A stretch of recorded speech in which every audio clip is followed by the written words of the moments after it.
Proklamasi. Kami, bangsa Indonesia, dengan ini menyatakan kemerdekaan Indonesia. Hal-hal yang mengenai pemindahan kekuasaan dan lain-lain diselenggarakan dengan cara saksama dan dalam tempo yang sesingkat-singkatnya. Jakarta, 17 Agustus 1945, atas nama bangsa Indonesia, Soekarno Hatta. Halo teman-teman, kita semua tahu kan kalau di tanggal 17 Agustus 1945 adalah hari yang sangat bersejarah banget nih buat bangsa Indonesia. Tapi kamu udah tahu apa belum pembentukan pemerintahan Indonesia dan siapa aja sih tokoh yang berperan penting pada saat proklamasi tersebut? Nah, di video kali ini kita bakal kupas bareng-bareng, kita akan belajar bareng-bareng kisah seru di balik detik-detik proklamasi. Yuk kita belajar sejarah.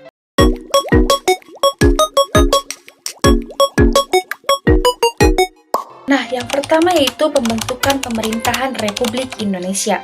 Setelah Indonesia memproklamasikan kemerdekaannya pada tanggal 17 Agustus 1945, para tokoh bangsa kemudian segera bergerak untuk mewujudkan cita-cita menjadi negara yang merdeka, berdaulat, dan diakui secara internasional. Langkah yang pertama yang mereka ambil adalah membentuk pemerintahan yang sah. Nah, Panitia Persiapan Kemerdekaan Indonesia atau yang disebut juga dengan PPKI ini yang merupakan sebagai lembaga yang dipercayai dan diakui oleh rakyat Indonesia saat itu memegang peran yang sangat penting dalam proses ini. Pada tanggal 18 Agustus 1945, PPKI langsung mengadakan sidang pertama. Dalam sidangnya ini ditetapkan ada 3 hal yang sangat penting. Yang pertama, yaitu mengesahkan Undang-Undang Dasar 1945 sebagai konstitusi negara. Kemudian yang kedua yaitu menetapkan Insinyur Soekarno sebagai Presiden dan Muhammad Hatta sebagai Wakil Presiden Republik Indonesia yang pertama. Kemudian, yang ketiga, yaitu membentuk Komite Nasional Indonesia Pusat atau KINP yang berfungsi sebagai badan legislatif sementara sebelum terbentuknya Dewan Perwakilan Rakyat. Dengan terbentuknya pemerintahan dan ditetapkannya Undang-Undang Dasar 1945 sebagai dasar hukum negara, Republik Indonesia ini resmi memiliki sistem kenegaraan yang lengkap.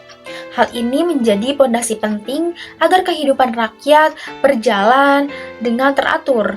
Hukum dapat ditegakkan, juga Indonesia dapat mulai menjalankan fungsinya sebagai sebuah negara yang merdeka.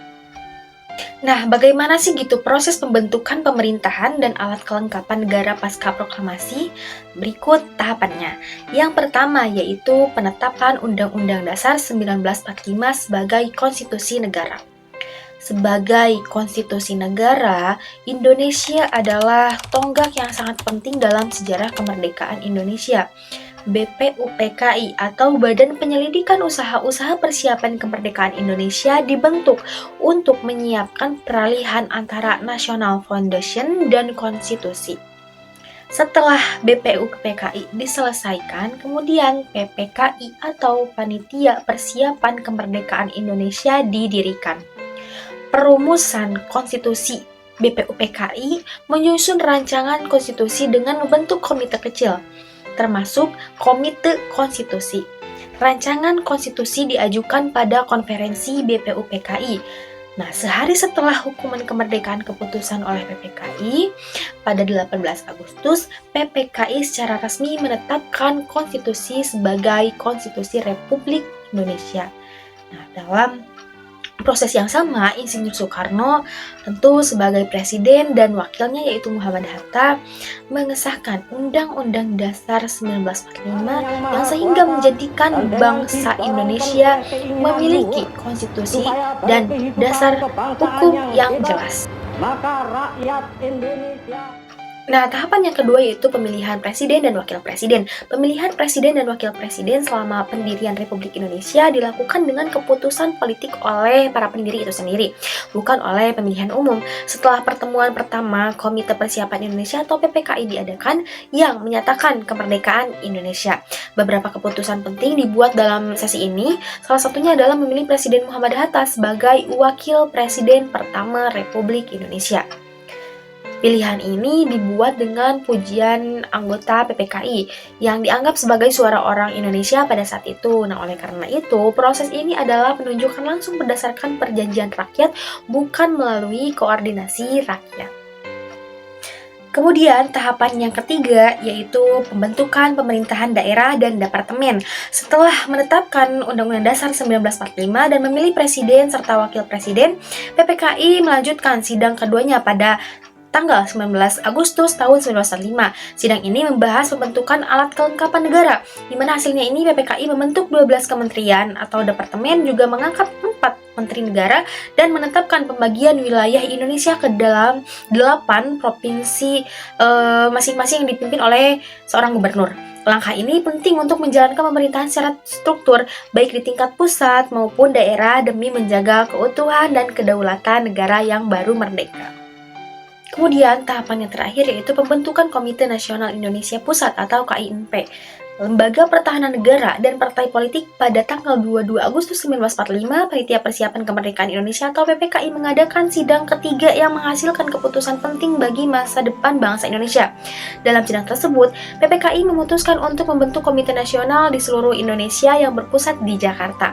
Komite Nasional ini dirancang dan berfungsi sebagai DPR sebelum pemilihan umum dilaksanakan, dengan tujuan untuk memberikan representasi bagi suara rakyat dan untuk memperkuat struktur Komite Nasional Indonesia Pusat. Selain membentuk KINP, sidang ketiga juga memutuskan untuk mendirikan Lembaga Pertahanan Negara. Mengingat kondisi yang tidak menentu pasca proklamasi, maka dibentuklah Tentara Nasional Indonesia atau TNI sebagai kekuatan pertahanan utama.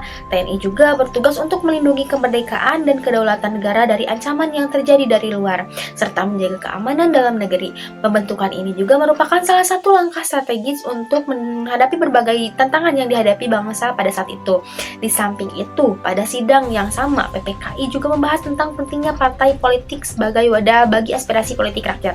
Beragam partai politik bermunculan, masing-masing dengan ideologi dan tujuan yang berbeda-beda yang mencerminkan keanekaragaman pandangan masyarakat.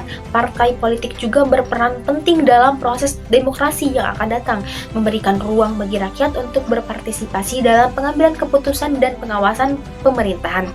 Dengan penuh semangat, para tokoh bangsa Indonesia bekerja sama untuk membangun pemerintahan serta alat kelengkapan negara. Mereka menyadari bahwa pembangunan fondasi pemerintahan yang kokoh memerlukan kerjasama dan komitmen dari berbagai pihak. Sebagai generasi penerus bangsa, kita memiliki tanggung jawab untuk menghormati perjuangan para tokoh bangsa yang berkorban demi kemerdekaan dan kedaulatan bangsa Indonesia.